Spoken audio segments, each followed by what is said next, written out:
कोई परहेज नहीं है कि इनमें भी दलित, आदिवासी और पिछड़े वर्ग के लोगों के हाल बहुत बुरे हैं। आज भी हमारी बहनों को घर चलाने के लिए कोल्हू पे काम करना पड़ता है, भट्टों पे काम करना पड़ता है, दूसरों के जमींदारों के खेतों में काम करना पड़ता है, सर पे ईंटें उठानी पड़ती है। मुझे सबसे बड़ी पीड़ा तब हुई थी जब कोरोना काल में मजदूर शहरों से पलायन करके घर की तरफ चला था और इन सरकारों के पास उन मजदूरों को देने के लिए, घर पहुंचाने के लिए ट्रेन की व्यवस्था भी नहीं थी।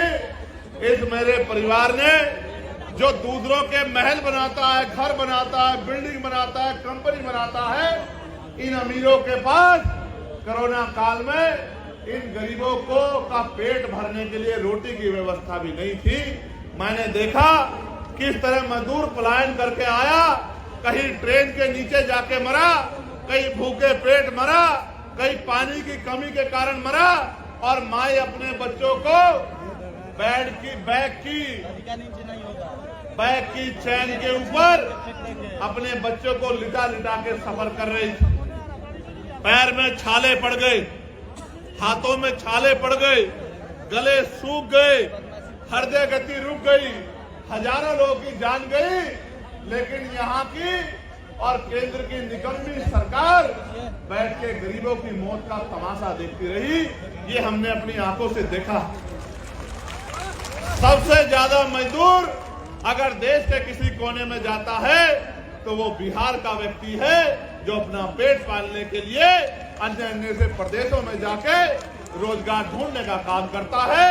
ये इन 15-15 साल चली निकम्मी सरकारों की देन है, जिन सरकारों की वजह से आज भी यहाँ का पढ़ा लिखा नौजवान रोजगार नहीं पा पाता है, और माताओं बहनों को भी घर को चलाने के लिए मजदूरी करना पड़ता है। गरिमाई जीवन देने का काम भी सरकार नहीं कर पाई है। आज जब हम लोग आजादी का अमृत उत्सव मना रहे हैं, अभी पार्लियामेंट में सेंट्रल हॉल में ये कहा गया प्रधानमंत्री जी द्वारा कि 75 साल हो गए हैं, ये अमृत काल है।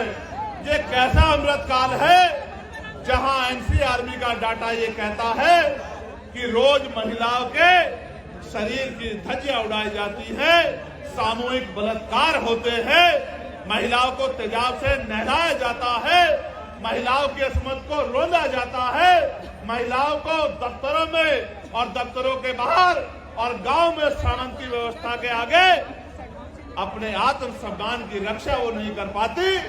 ये भी हमारे सामने ही है। और सरकारें कहती है और व्यवस्था कहती है कि भारत एक ऐसा देश है जहां महिलाओं को पूजा जाता है। मेरे बराबर में मीडिया की बहनें खड़ी हैं, नीचे महिलाएं जो पुलिस की नौकरी कर रही हैं वो बहनें भी खड़ी हैं। कभी उनके मन से भी पूछ के देखना कि रात को 10-11 बजे क्या वो उत्तर प्रदेश में, बिहार में या उत्तर प्रदेश में या देश के किसी भी प्रदेश में क्या ईमानदारी से निकल सकती है? सच ये है वो अकेले तो छोड़िए, वो परिवार के साथ भी आज नहीं निकल सकती है। ऐसी ऐसी घटनाएं सामने आती है कि हृदय कांप जाता है, और कुर्सी में बैठे नेता और उनके चाटुकार अधिकारी ऐसी ऐसी घटनाओं पे आंखें बंद कर लेते हैं। जब मैं बिहार के साथियों से बात करता हूं तो पता लगता है 13 साल की बच्ची का रेप हुआ, 12 साल की बच्ची का रेप हुआ, 15 साल की बच्ची गायब हो गई, 2 सगी बहनें गायब हो गई, कहीं मार के 2 बहनों को लटका दिया गया। तो ऐसा महसूस होता है कि देश में गरीबों का, और गरीबों में भी दलित पिछड़े आदिवासियों का, उनकी बच्चियों की इज्जत का कोई मोल नहीं है। यहाँ देश में कुत्ते, बिल्ली, बकरी, गाय, गधे, घोड़े की इज्जत है, उनका भी सम्मान है, लेकिन इंसानों का सम्मान नहीं है। तो ये महसूस होता है कि ये सरकारें किसका काम कर रही है? क्या ये गरीबों का काम कर रही है या ये अमीरों का काम कर रहे हैं? जहां हमारे सेना से सेना में घोर जातिवाद और अपमान का सामना करने वाले हमारे साथी भी यहाँ मौजूद हैं, जो लंबे समय से इस गैर बराबरी और इस अन्याय के खिलाफ लड़ रहे हैं। लेकिन मुझे बड़े कष्ट के साथ कहना पड़ रहा है कि ये सत्ता के पास भी गए और विपक्ष के बड़े बड़े नेताओं के पास भी गए, लेकिन इनकी समस्या का समाधान सरकार नहीं कर पा रही है। इसका मतलब सरकार नहीं चाहती कि सेना के साथियों के तिरंगे को उठाने वाले साथियों का सम्मान होना चाहिए। सम्मानित साथियों, मैं किस किस की पीड़ा आपके सामने रखूं? मैं तो ये समझता हूं, आज नहीं तो कल इस देश के नौजवान को अपने गरिमाई जीवन के लिए संघर्ष करने के लिए खड़ा होना पड़ेगा। और जब तक इस देश का नौजवान और इस देश में भी बिहार का नौजवान अपने पैरों पे खड़ा होके इस जुल्म, जाति, गरीबी, बेबसी, लाचारी की बेड़ियों को काटने का काम नहीं करेगा, तब तक इन सत्ता में बैठे फर्जी मसीहाओं के जरिए आपकी जिंदगी बदलने वाली नहीं। सम्मानित साथियों, आप ये जानते हैं कि हमारे संतों, गुरुओं, महान पुरुषों ने अपने बच्चों का बलिदान देके इस देश में संविधान के रूप में एक इतनी बड़ी शक्ति हमें दी, एक जीवित ग्रंथ हमें दिया जो संविधान अंतिम व्यक्ति को भी सम्मान का जीवन दिलाने की बात करता है, जो अंतिम व्यक्ति को भी गारंटी देता है रोटी, कपड़ा, मकान की, जो महिलाओं को भी पुरुषों के बराबर मुख्य धारा में खड़े होकर सम्मान का जीवन देने की गारंटी देता है। लेकिन सम्मानित साथियों, आज जब हम आकलन करते हैं, चिंतन करते हैं, तो हमें महसूस होता है कि देश संविधान से नहीं चल रहा है। सत्ता में बैठे अहंकारी लोग संविधान को ताक पे रख के प्रदेश को और देश को चलाने का काम कर रहे हैं। नौजवान परेशान है, किसान परेशान है, सेना का जवान परेशान है, होमगार्ड के भाई परेशान है, चौकीदार परेशान है, महिलाएं परेशान है, ममता बहनें परेशान है। और अगर कोई परेशान नहीं है तो आपके राजभवन में और आपके विधानसभा में बैठे आपके नेता जो मोटी मोटी तनख्वाह लेके अपने बच्चों का ध्यान रखते हैं, अपने बच्चों को विदेशों में पढ़ाते हैं, अपने बच्चों का इलाज प्राइवेट हॉस्पिटल में कराते हैं और गरीब जनता को जुमला बोल बोल के बेवकूफ बनाने का काम करते हैं। मैंने पार्लियामेंट में अंतिम व्यक्ति के आवाज उठाने का काम किया, चाहे होमगार्ड के भाइयों की समस्या हो, चाहे चौकीदार भाइयों की समस्या हो, चाहे आशा आंगनबाड़ी बहनों की समस्या हो, का काम किया। पार्लियामेंट में मैंने ये कहा कि इस देश को अगर आगे बढ़ाना है तो इस देश में सबसे पहले ये जो शिक्षा का बाजारीकरण किया गया है, इस बाजारीकरण के जरिए जहां महंगी शिक्षा एक तरफ है, जहां अमीर के बच्चे पढ़ते हैं, और एक तरफ सरकारी शिक्षा है जहां गरीब के बच्चे पढ़ते हैं, इस भेदभाव को खत्म करना होगा।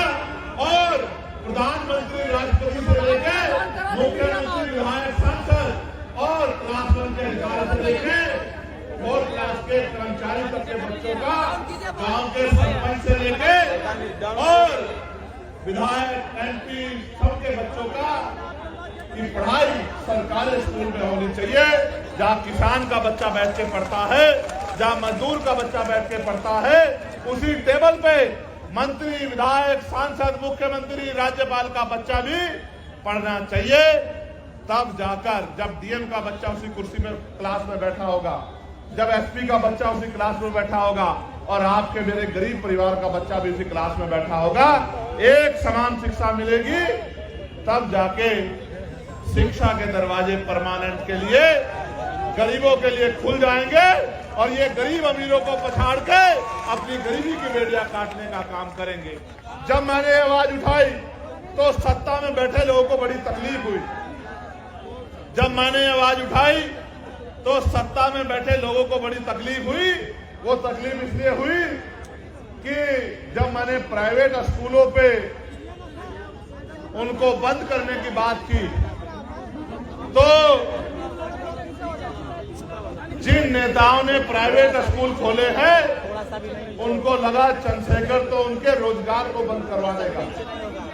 मैं ये कह रहा हूं, नेताओं का रोजगार बंद होता हो तो हो जाए, गरीब के बच्चों के आगे बढ़ने का रास्ता बंद नहीं होना चाहिए।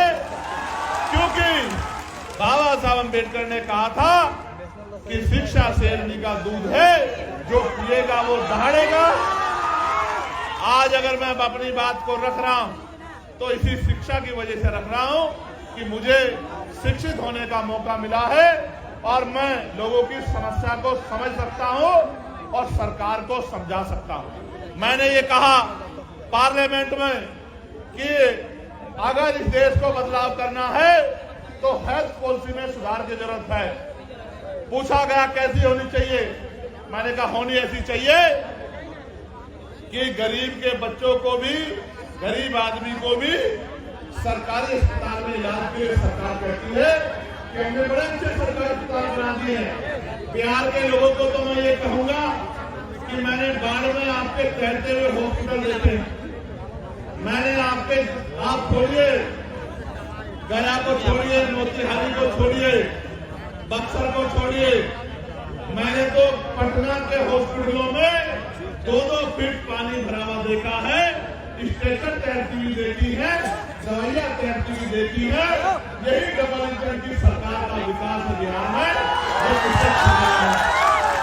तो मैंने कहा, गौर करके सुनना, मैंने कहा कि जो नेता गरीबों से कहते हैं, जनता से कहते हैं कि आपके लिए अच्छे अस्पताल बनवा दिए हैं, उन नेताओं का इलाज भी उन्हीं अस्पतालों में होना चाहिए।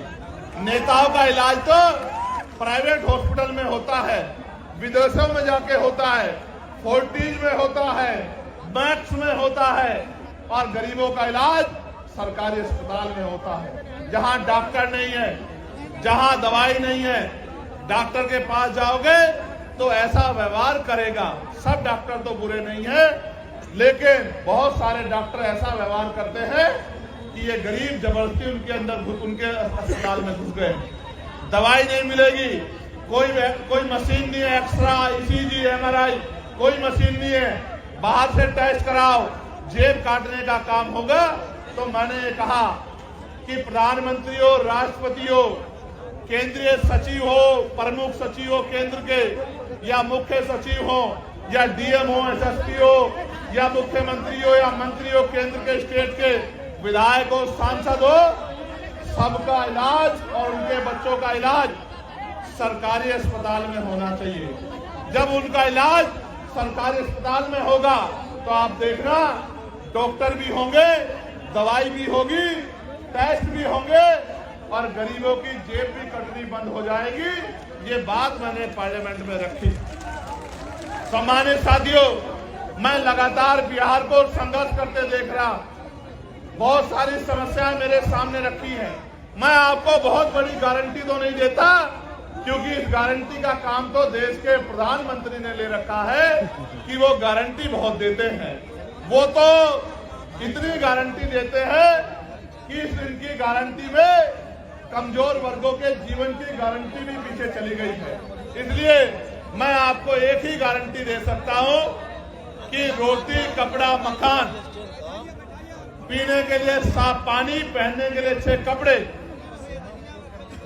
अच्छी शिक्षा, अच्छी चिकित्सा, और नौजवानों को, पढ़े लिखे नौजवानों को रोजगार, महिलाओं को घर पे कुटीर उद्योग लगा के रोजगार, ये बहुत कोई बड़ा काम नहीं है। मैं आपको गारंटी देता हूं, आने वाले समय में आप आजाद समाज पार्टी को अवसर देना। अगर 1 साल के अंदर ये काम करके नहीं दिखाया तो जो आप कहोगे वो बात हम लोग करेंगे। आप मुझे लंबे समय से कभी किस पार्टी को मौका देते आए हो, कभी आप किसी को बनाते हो, कभी आप किसी को बनाते हो, और 5 साल तक आप इंतजार करते हो कि ये नेता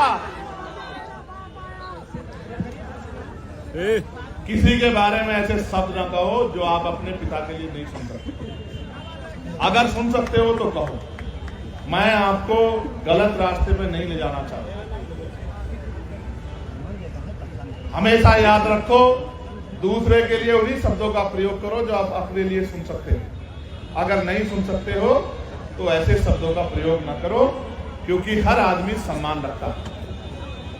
हमारा उनका राजनीतिक विरोध है, उनके कार्यशैली अच्छी नहीं है, हम उनकी आलोचना कर सकते हैं, उनके द्वारा बोले गए झूठ को बेनकाब कर सकते हैं, जनता के सामने उनकी असलियत को रख सकते हैं, लेकिन किसी को गलत कहना व्यक्तिगत रूप से ये अच्छा नहीं है। इसलिए मैं अपने साथियों से कहूंगा कि वो समझदार बने। साथ साथ मैं आपको ये कह रहा था कि यहाँ के नेताओं को आपने भरोसा किया। आप चुनाव से पहले वो आपकी गली में आते, आपके पैर पकड़ते, आपको चाचा, ताऊ, भाभी, बहन, चाची, ताई, पता नहीं क्या क्या शब्द कहते हैं, शराब पिलाते हैं, मिठाई खिलाते हैं, कपड़ा लुटाते हैं, सारे काम करते हैं। क्यों? क्योंकि बाबा साहब अम्बेडकर ने अपने 4-4 बच्चों के कुर्बानी देके आपकी उंगली में वो शक्ति दी है, जिसको चाहे कुर्सी में बिठा दो और जिसको चाहे कुर्सी से गिरा दो। अगर ये वोट की शक्ति आपके पास नहीं होगी सम्मानित साथियों, तो आपकी बस्तियों में पैर रखने के लिए कोई नहीं जाता। ये बाबा साहब अम्बेडकर के संघर्षों का परिणाम है कि चुनाव के बीच में, चुनाव के समय ये लोग आपके बीच आते हैं, लेकिन चुनाव के बाद क्या? 5 साल तक आप लोग इंतजार करते हैं कि नेता दोबारा दिखाई दे जाए, लेकिन नेताजी दोबारा नहीं आते। आप उनके दरवाजों पर जाते हो तो वो गेट बंद कर लेते हैं और ये कहते हैं कि नेताजी यहाँ नहीं है। आप ये बताओ, इन नेताओं के सारे आप अपनी लड़ाई को लड़ लो। मैं आपको 3-4 समस्या यहाँ की रखता हूं, जो साथी यहाँ उपस्थित भी हैं। एक समस्या जो बड़ी समस्या है वो हमारे होमगार्ड के भाइयों की है।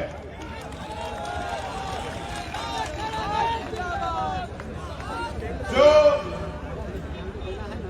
विज्ञापन संख्या 2/2/2011 की बहाली 2022 में ली गई, 13 वर्षों के विलंब से बहाली की गई। इसके बावजूद भी फिजिकल, मेडिकल एवं औपबंधिक मेगा सूची नाम रहते हुए इन लोगों को नियुक्ति नहीं दी जा रही है।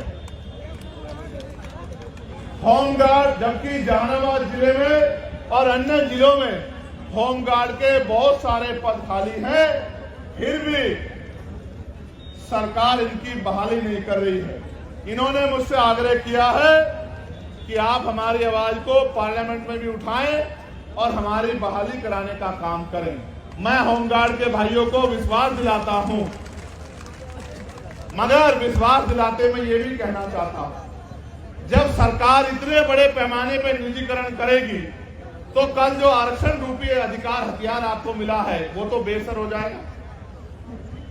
जब सरकारी नौकरी नहीं होगी तो सामाजिक गैर बराबरी आज भी इतनी है, तो दलित पिछड़ों के बच्चे यहां जाति व्यवस्था के आधार पर चमार, वाल्मीकि, पासी, धोबी, कोरी, खटीक, कुशवा, मौर्य, साक्य, यादव, जाट, गुर्जर, निषाद, जिसको सैनी आपके यहाँ कहते हैं, कश्यप, पाल, प्रजापति, इनके बच्चों को कौन कुर्सी में बैठने देगा? आप मुझे बताइए। क्या आज देश में समानता आ गई है? तो इनके बच्चों को कौन कुर्सी में बैठने देगा? इसलिए निजीकरण करके जिस तरह से इनके बच्चों का रास्ता रोकने का काम किया जा रहा है, मैं आपको विश्वास दिलाने का काम करता हूं कि आने वाले समय में हम लोग निजी क्षेत्रों में आरक्षण की मांग दलित, पिछड़े, आदिवासी समाज के लिए करेंगे और इनको निजी क्षेत्रों में आरक्षण दिलाने का काम करेंगे। ये मैं आपको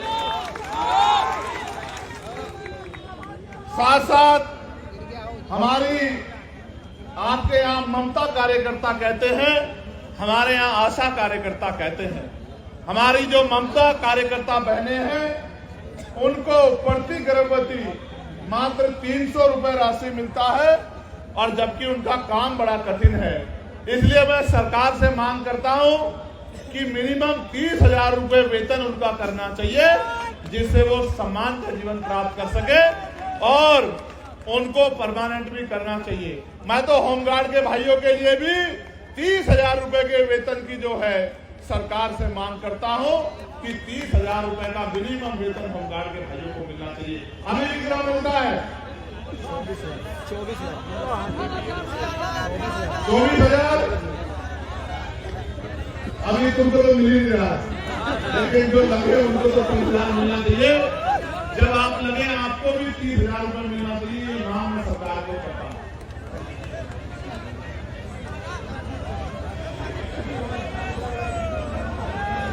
ज्वाइनिंग नहीं हो रही है ना,